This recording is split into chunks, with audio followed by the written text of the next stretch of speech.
ओम हनुमते नमः। स्वागत है आप सभी का हमारे चैनल पर। आज मंगलवार है और मंगलवार का दिन हनुमान जी को समर्पित होता है। आज के दिन व्रत रखने से, मंगलवार के व्रत की कथा सुनने से हनुमान जी की कृपा प्राप्त होती है और मनुष्य के जीवन के सभी संकट दूर होते हैं। तो अगर व्रत रखते हैं तो श्रेष्ठ है, लेकिन अगर व्रत नहीं भी रख सकते तो भी मंगलवार के दिन हनुमान जी की कथा अवश्य सुननी चाहिए। इससे भी हनुमान जी की विशेष कृपा प्राप्त होती है। आज के इस वीडियो में हम आपको मंगलवार के व्रत की कथा सुनाएंगे, लेकिन उससे पहले एक और रोचक कथा का श्रवण करेंगे। वीडियो को अंत तक अवश्य देखिए और अगर कथाएं पसंद आए तो वीडियो को लाइक करके शेयर भी करिए। चैनल को अगर सब्सक्राइब नहीं किया है, पहली बार हमारे चैनल पर आए हैं तो चैनल को सब्सक्राइब करके बेल आइकन पर क्लिक कर लीजिए। तो आइए शुरू करते हैं आज का वीडियो। देखिए, संसार में ये विदित है कि सबसे पहले रामायण की रचना महर्षि वाल्मीकि जी ने की थी। लेकिन क्या आप जानते हैं कि महर्षि वाल्मीकि से पहले हनुमान जी ने रामायण की रचना कर ली थी। ये उस समय की बात है जब भगवान राम ने रावण पर विजय करने के बाद अयोध्या में राजकाज शुरू कर दिया था। अर्थात राम अयोध्या में राज्य करने लगे थे और हनुमान जी भगवान राम से आज्ञा लेकर हिमालय पर तपस्या करने चले गए। उन्होंने भगवान शिव की आराधना करने के दौरान शिलाओं पर भगवान राम को याद करते हुए अपने हाथ के नाखूनों से रामायण की रचना की। पत्थरों पर नाखूनों से रामायण लिखी थी, जिसे हनुमत रामायण के नाम से जाना गया। मान्यता है कि एक दिन हनुमान जी लिखी हुई अपनी रामायण लेकर भगवान शिव के पास कैलाश पर्वत पर गए और अपनी रामायण शिव के चरणों में समर्पित कर दी। इसके बाद फिर वाल्मीकि जी ने रामायण की रचना की और रामायण के ग्रंथ को लेकर वाल्मीकि जी भगवान शंकर के पास पहुँचे। लेकिन जब उन्होंने भगवान शिव के पास हनुमान जी द्वारा लिखी गई हनुमत रामायण को देखा तो वाल्मीकि निराश हो गए। उस समय हनुमान जी भी मौजूद थे। हनुमान जी ने महर्षि वाल्मीकि से उनकी निराशा का कारण पूछा तो उन्होंने कहा कि हनुमान जी द्वारा लिखी गई रामायण के सामने उनकी रामायण कुछ भी नहीं है और भविष्य में उनकी रामायण उपेक्षित होगी, और यही सोचकर निराश हो गए। ऐसा देखकर हनुमान जी ने अपने कंधे पर अपनी रामायण को रखा और दूसरे कंधे पर महर्षि वाल्मीकि को बिठाया और समुद्र के पास पहुंच गए। जहां पहुंचकर हनुमान जी ने अपनी लिखी हुई रामायण की शिला समुद्र में अर्पित कर दी और इस तरह से हनुमत रामायण हमेशा के लिए समुद्र में विसर्जित हो गई और वाल्मीकि रामायण को प्रथम रामायण ग्रंथ के रूप में देखा गया। लेकिन उससे पहले हनुमत रामायण बन चुकी थी, जिसे हनुमान जी ने पत्थर की शिलाओं पर अपने नाखूनों से लिखा था, जिसमें भगवान राम के बाल्यकाल से लेकर लंका विजय तक का सारा वृत्तांत था। ये हनुमान जी की पराकाष्ठा थी प्रेम और भक्ति की। लेकिन भक्तों की लाज रखने के लिए हनुमान जी ने अपने द्वारा लिखी गई रामायण को समुद्र में विसर्जित कर दिया, जिससे वाल्मीकि जी अपने मेहनत से लिखे हुए ग्रंथ रामायण को इस संसार में प्रचलित कर सकें। हनुमान जी न सिर्फ प्रेम और भक्ति बल्कि अपने भक्तों के लिए बलिदान में भी सबसे आगे हैं। इस प्रकार से वाल्मीकि रामायण आज संसार में प्रचलित है और हनुमत रामायण लुप्त है। और अब सुनिए मंगलवार के दिन सुनी जाने वाली मंगलवार के व्रत की कथा। एक नगर में एक ब्राह्मण और उनकी पत्नी रहा करते थे। उनके कोई संतान नहीं थी, जिसके कारण वे दोनों पति पत्नी बहुत ही दुखी रहते थे। वे ब्राह्मण हनुमान जी का बहुत बड़ा भक्त था और हनुमान जी की पूजा करता था। एक समय वह हनुमान जी के पूजा के लिए और तपस्या करने के लिए वन को चला गया। पूजा के साथ साथ वह हनुमान जी से एक पुत्र की कामना भी किया करता था। और इधर घर पर उसकी पत्नी भी मंगलवार का व्रत करती और पुत्र की प्राप्ति के लिए हनुमान जी से प्रार्थना किया करती थी और मंगल देवता की सेवा करती थी। मंगल के दिन व्रत के अंत में भोजन बनाकर हनुमान जी को भोग लगाने के बाद स्वयं भोजन ग्रहण करती। एक बार की बात है, किसी कारणवश वह ब्राह्मणी ना भोजन बना सकी और ना हनुमान जी को भोग लगा सकी और उसको ऐसा करते रात्रि हो गई।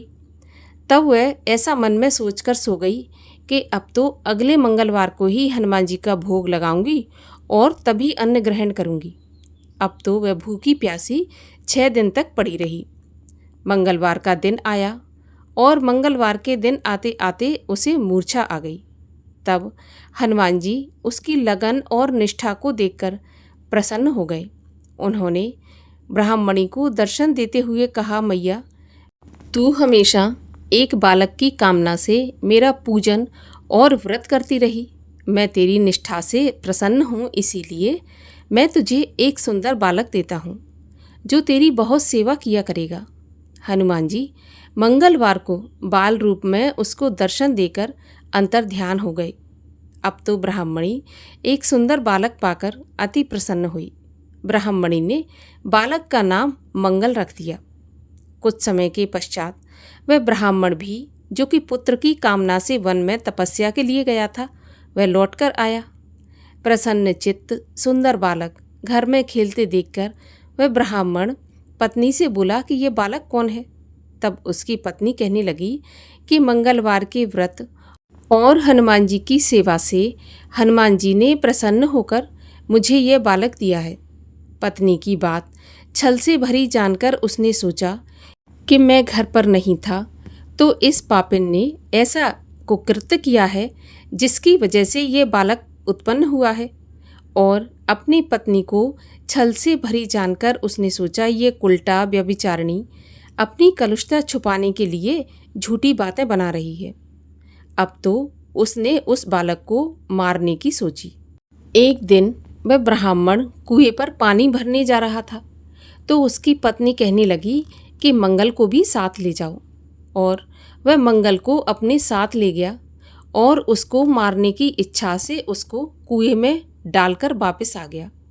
तब पत्नी ने पूछा कि मंगल कहाँ है? तो ब्राह्मण तो कुछ नहीं बोल पाया, लेकिन तभी बाहर से मंगल मुस्कुराता हुआ घर के अंदर आया। उसे देखकर ब्राह्मण को आश्चर्य हुआ और सोचने लगा कि मैंने तो इसको कुएं में फेंक दिया था, ये जीवित कैसे है? लेकिन ये बात उसने मन ही मन सोची, किसी को नहीं बताई। और रात्रि में भोजन आदि करके वह सो गया। तब हनुमान जी ने उसे स्वप्न दिया और कहा कि ब्राह्मण, ये बालक मैंने तेरी पत्नी को दिया है, तुम अपनी पत्नी को उल्टा मत समझो। पति ने जब सपने में हनुमान जी की बातें सुनी और सत्य जाना तो वह बहुत खुश हुआ।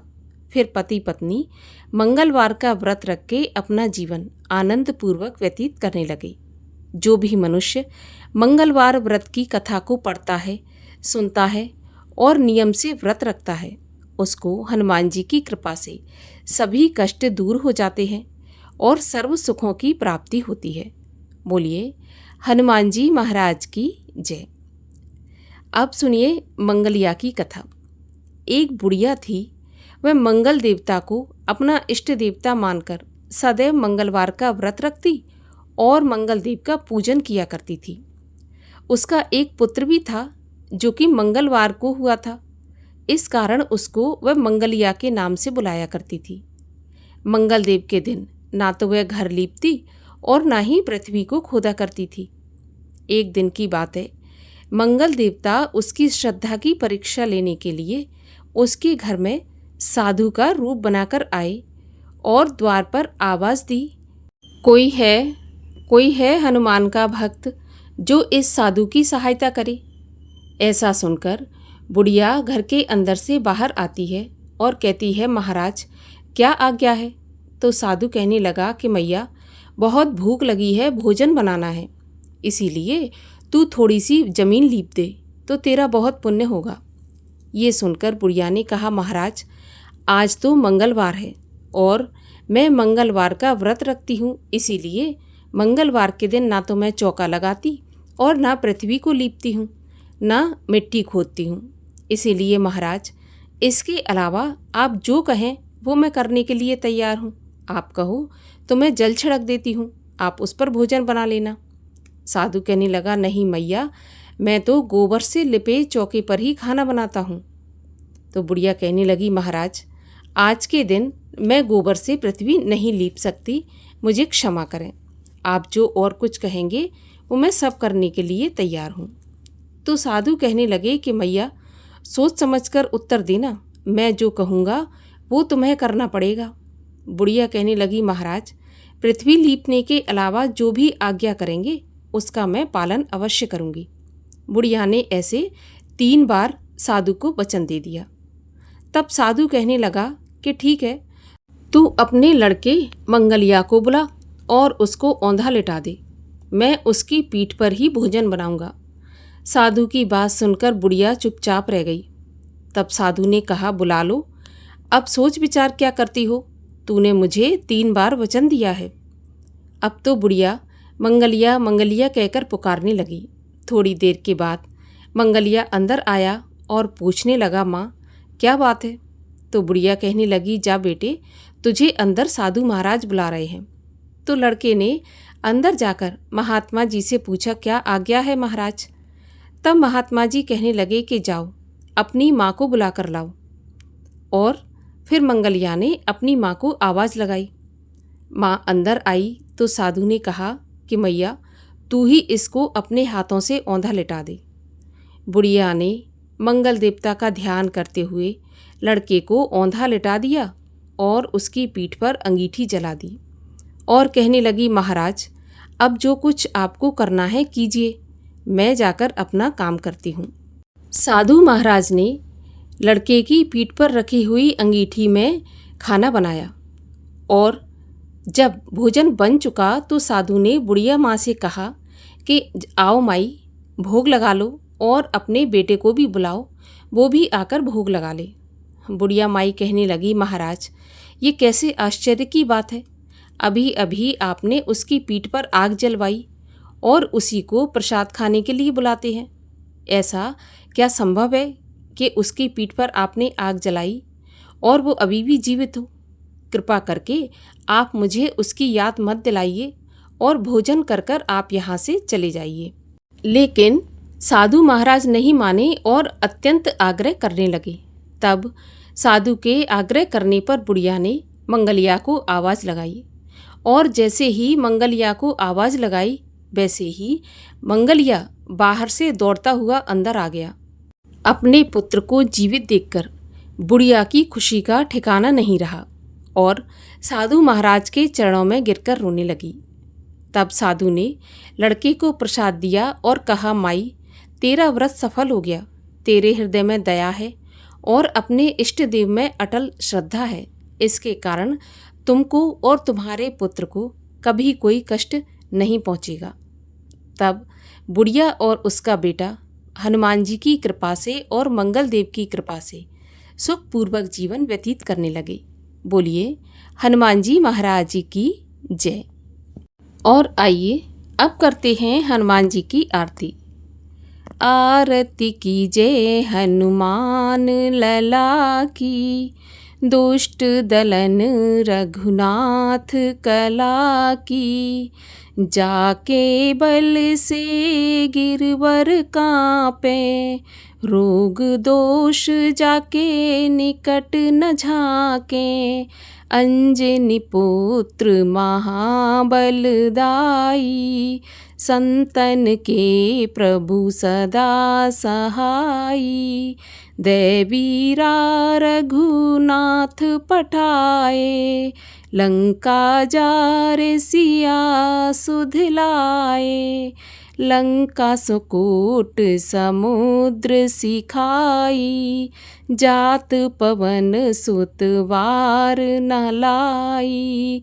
लंका जारे असुर संघारे, सिया राम जी के काज सवारे, लक्ष्मण मूर्छित पड़े सकारे, लाए सजीवन प्राण उबारे, बैठे पताले तोरे जमकारे, अहि रावण की भुजा उखारे, बाएं भुजा असुर संघारे, दाहिने भुजा संत जन तारे, सुर नर मुनि आरती उतारे, जय जय जय हनुमान उचारे, कंचन थार कपूर लो छाई, आरती करत